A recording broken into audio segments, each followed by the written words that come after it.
हाँ तो बच्चों, अगले क्लास में हम लोगों ने 7 क्लास के साइंस में देखा था।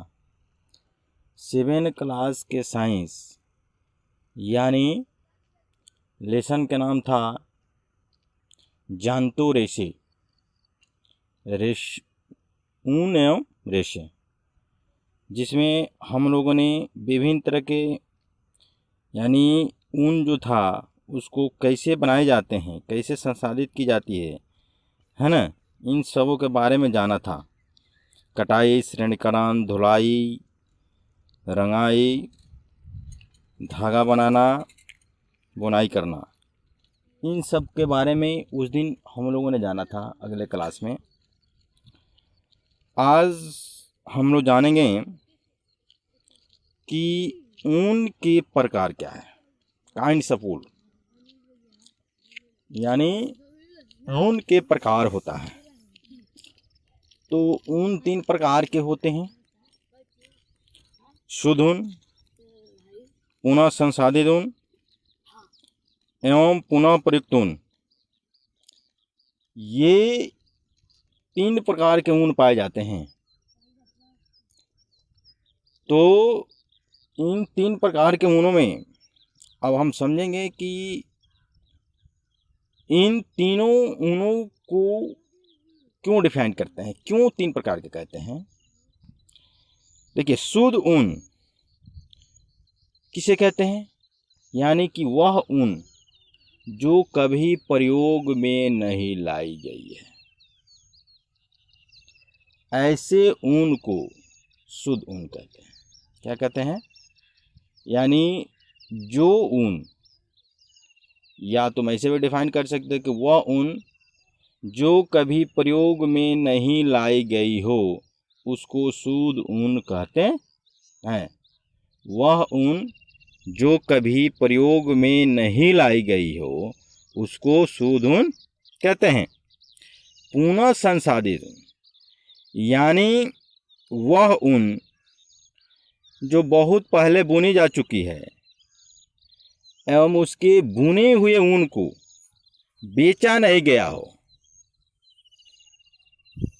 जिसके कारण वो खराब होने की स्थिति में रहती है। तो ज़्यादा दिन नहीं बेचेंगे तो वो खराब होने की स्थिति में रहती है, इसलिए उसको पुनः फिर काटा जाता है। तो वह ऊन जो कभी बेची नहीं गई हो एवं पुनः उसको काटा जाए तो वैसे ऊन को पुनः संसाधित ऊन कहते हैं। पुनः शब्द से देखना, पुनः मतलब दोबारा, संसाधित मतलब बनाना, यानी बनाए हुए चीज़ को फिर दोबारा बनाना, वैसे ही उसी को पुनः संसाधित कहते हैं। इसको कैसे करेंगे कि वह ऊन जो पहले बनाई गई हो और कभी प्रयोग नहीं किया गया हो फिर उसको काटा जाता हो, वैसे ऊन को पुनः संसाधित ऊन कहते हैं। पुनः प्रयुक्त ऊन यानी पुनः माने दोबारा, प्रयुक्त माने प्रयोग किया गया। तो वह ऊन जो पहले प्रयोग हो चुकी है, यानी कि प्रयोग होने के बाद दोबारा कताई की जाए, वैसे उनको पुनः प्रयुक्त ऊन कहते हैं। तो पुनः प्रयुक्त ऊन हम लोगों ने जाना। पुनः मतलब दोबारा, प्रयुक्त मतलब प्रयोग किया हुआ, यानी कि वह ऊन जो दोबारा प्रयोग की गई या वह ऊन जो प्रयोग करने के बाद दोबारा कटाई की जाए, वैसे ऊन को पुनः प्रयुक्त ऊन कहते हैं। अब नेक्स्ट टॉपिक है रेशम। रेशम हम लोग ऊन के बारे में पढ़ लिया, ऊन के बारे में पूरी पढ़ लिया। अब है रेशम, सिल्क। रेशम भी पहले से भी बताए थे कि रेशम एक जांतु रेशे हैं। रेशम एक जांतु रेशे हैं जो रेशम कीट से प्राप्त होता है। ये कीट से प्राप्त होता है, रेशम कीट। एक रेशम कीट होता है जो रेशम को उत्पादित करता है। तो रेशम से बनने वाले वस्त्र जो होते हैं वो बहुत चमकीले होते हैं एवं रेशमी प्रकृति के होते हैं, सॉफ्ट होते हैं, चमकीले होते हैं, मुलायम होते हैं। और रेशम के रेशे जो होते हैं काफ़ी मजबूत होते हैं। इसके रेशे जल्दी टूटते नहीं हैं, लचीले होते हैं। हमने बोला सॉफ्ट होते हैं, यानी रेशम की जो रेशम होता है वह सॉफ्ट होता है, मुलायम होता है, तभी लचीला होता है। और इतने चिकने होते हैं, उसमें चमक होती है, शाइनिंग होती है ना। और उन पर धूल आदि कण चिपक नहीं पाते हैं, इतने चिकने होते हैं कि धूल कण उस पर चिपक नहीं पाता है। यदि उस पर धूल कण अगर चिपकता भी है तो वो झड़ जाता है, क्योंकि उसको पकड़ने के लिए उसमें जगह नहीं रहता है, वो चिकना रहता है, वो गिर जाता है, इसीलिए उस पर धूल कण नहीं चिपकता है। तो इस तरह से रेशम और रेशम के जो स्रोत हैं, देखो रेशम का स्रोत यानी कि रेशम कैसे प्राप्त होता है। तो हम लोगों ने पहले जाना कि रेशम कीट से प्राप्त होता है। तो देखिए रेशम कीट से प्राप्त होता है, ये बात जानते हैं, लेकिन डायरेक्टली कीट से रेशम नहीं प्राप्त होता है, उसमें प्रक्रिया होती है। उसी प्रक्रिया के द्वारा रेशम कीट भी रेशम को उत्पादित तो होता यह है कि रेशम कीटों को पाला जाता है, जो अंडे देते हैं। रेशम कीटों को पाला जाता है और ये अंडे देते हैं, और इस अंडे को एक विशेष पात्र में रखा जाता है जिसको इनक्यूबेटर कहते हैं। एक इनक्यूबेटर में रखा जाता है, और इनक्यूबेटर क्या है, एक निश्चित ताप देता है, यानी कि ये अंडे प्यूपा तभी बनेंगे जब इनके एक निश्चित ताप पर ये बनेंगे, रखे जाएंगे। तो इनक्यूबेटर में रखा जाता है, जिससे कारण ये उस इनक्यूबेटर के द्वारा इसको एक निश्चित ताप दी जाती है ना। और इन अंडों से तो जब इसको इनक्यूबेटर में रखा जाता है तो किसको रखा जाता है, तो रेशम कीट के अंडों को रखा जाता है।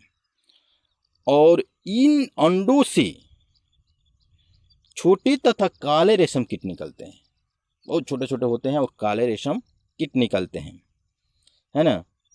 और ये जो छोटे तथा काले रेशम कीट निकलते हैं, इसको लार्वा कहते हैं। क्या कहते हैं, लार्वा या कैटरपिलर।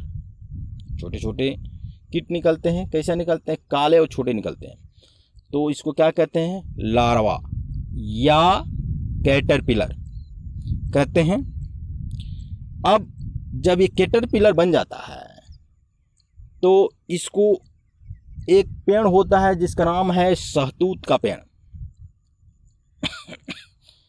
उस शहतूत के पेड़ पर इस लार्वा को छोड़ा जाता है, और लार्वा तेजी से शहतूत के पत्तियों को खाता है और वो बड़ा होता है ना।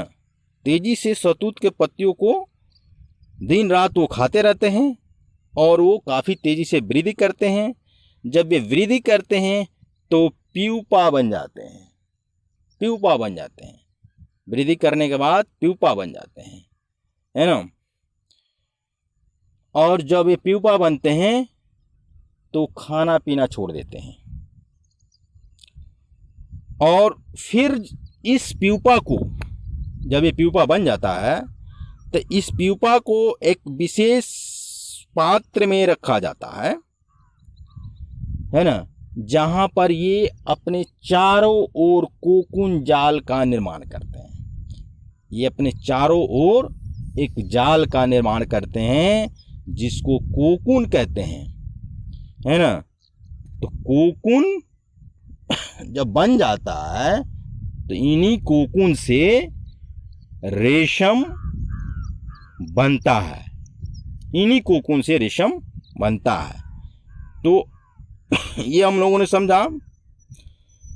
अब नेक्स्ट टॉपिक है कोकून से वस्त्र, यानी कोकून तक हम लोगों ने जाना, कोकून बना, अब कोकून से वस्त्र तक, यानी कोकून बन गया, अब कोकून से हमको वस्त्र रख लेना है, यानी कोकून से रेशम प्राप्त करना है, उसके बाद वस्त्र बनाना है। तो फिर इसको क्या करते हैं हम कोकून को देखिए, यदि हम कोकून को ऐसे ही छोड़ दें तो ये क्या बन जाते हैं, प्यूपा वयस्क कीट बन जाते हैं, यानी बड़े बड़े कीट बन जाते हैं। और फिर इसको अगर इसी तरह छोड़ देंगे तो फिर वो अंडे देंगे, और फिर जो हम लोगों ने प्रक्रिया पढ़ा वो सारे प्रक्रिया को दोहराएंगे, लार्वा बनेंगे, प्यूपा बनेंगे, फिर कोकून बनेंगे, फिर जा करके ये अंडे देंगे। तो कुछ जो कोकून होते हैं उसको छोड़ दिया जाता है ताकि वो प्यूपा बन जाए, और प्यूपा से फिर वयस्क कीट बन जाए, रेशम कीट बन जाए, जिससे कि फिर अंडे देंगे। तो फिर क्या होगा, फिर हम रेशम प्राप्त करेंगे। कुछ को ही रख पाते हैं, अधिकांशतों को क्या किया जाता है, अधिकांशतों जो कोकून होता है उसको गर्म पानी में, तो कहता है, परंतु वह अधिकांशतः कोकून से रेशम प्राप्त करना चाहता है, जिसके कारण प्यूपा को मार देता है। अब कोकून से क्या किया जाता है, कोकून को उचित गर्म पानी में डाला जाता है। कोकून को उचित गर्म पानी में डालकर, कोकून को उचित गर्म पानी में डाला जाता है, जिससे जो उसमें रेशे होते हैं वो आसानी से निकलते हैं। जो 3.8, जो चित्र 3.8 में दिखाया गया है, देखिए ये जो उजला उजला जो ये बॉक्स में डाला गया है, ये कोकून है, गर्म पानी में डाला गया है, और इसी से ये धागे बनाए जाते हैं, धागे निकाले जाते हैं, जो चित्र 3.8 में दिखाया गया है, कोकून में से रेशे को प्राप्त करना। तो कोकून को क्या करते हैं, एक उचित गर्म पानी में डालते हैं, और गर्म पानी में डाल करके फिर उससे सावधानी पूर्वक हम धागे लपेटते हैं, धागे बनाते हैं, उससे रील बनाते हैं, जिसे कच्चा रेशम कहते हैं। ठीक है, कोकून से प्राप्त जो रेशम होता है, रेशम के धागे होते हैं, उसको क्या कहते हैं, उसको कच्चा रेशम कहते हैं। ठीक है, अब इस रेशम को धोया तथा सुखाया जाता है, यानी इसमें जो भी इसकी कहते हैं कि जैविक ऑर्गेनिज्म होगा, जो भी इसमें अवशिष्ट पदार्थ होंगे, जो भी इसके बदबू होंगे, वो सभी धोया और सुखाने से ख़त्म हो जाते हैं। फिर इसको बांट कर मोटे धागे बनाते हैं, और इसे साबुन में क्या करते हैं, उबालते हैं। इसको साबुन में उबाल कर इसमें जो प्राकृतिक गोंद होता है, इसके अंदर प्राकृतिक जो गोंद होता है उसको हटाया जाता है, और इसके बाद क्या किया जाता है, इसको रंगाई के लिए भेजा जाता है, यानी रंगने के लिए भेजा जाता है। और रंगने के बाद इसको विभिन्न कलर में रंग दिया जाता है, और विभिन्न कलर में रंगने के बाद विभिन्न तरह के वस्त्र बनाए जाते हैं। जो 3.9 में दिखाया गया है, रेशम की प्रकृति चमक रंगों को चमकीला कर देती है, जो विभिन्न तरह के वस्त्र बनाने की प्रक्रिया दी गई है। और लास्ट टॉपिक है अब रेशम की किस्में। देखिए, रेशम के प्रकार है, रेशम के किस्म है जो इसमें बताई गई है। तो रेशम के किस्में हैं, यानी रेशम कीट की विभिन्न किस्में होती है। रेशम कीट भी विभिन्न तरह के होते हैं, जैसे कुछ रेशम सफ़ेद होते हैं तथा कुछ रेशम पीला होते हैं। तो जैसे कुछ ऐसे रेशम कीट हैं जो क्या करते हैं, जैसे रेशम के प्रकार हैं, यानी कुछ रेशम कीट जो हैं वो रेशम कीट ही विभिन्न प्रकार के होते हैं। तो कुछ ऐसे रेशम कीट होते हैं जो सफ़ेद रेशम उत्पन्न करते हैं, एवं कुछ ऐसे रेशम कीट होते हैं जो पीला रेशम उत्पन्न करते हैं, है ना। तो रेशम से बहुत सारे वस्त्र बनाए जाते हैं, जैसे सैटिन है, शिफॉन है इत्यादि। विभिन्न तरह के कपड़े देखते होंगे तुम लोग मार्केट में, विभिन्न तरह के शादी ब्याहों में खरीदा जाता है जो कपड़े बहुत सारे सिल्क होते हैं, रेशम होते हैं, जो लाइट पर बहुत चमक होता है। ठीक है बच्चों, तो ये लेसन हम लोग का समाप्त हुआ। और इसमें अब प्रश्न क्या देना है, प्रश्न को मैं प्रश्नावली से ही देता हूँ।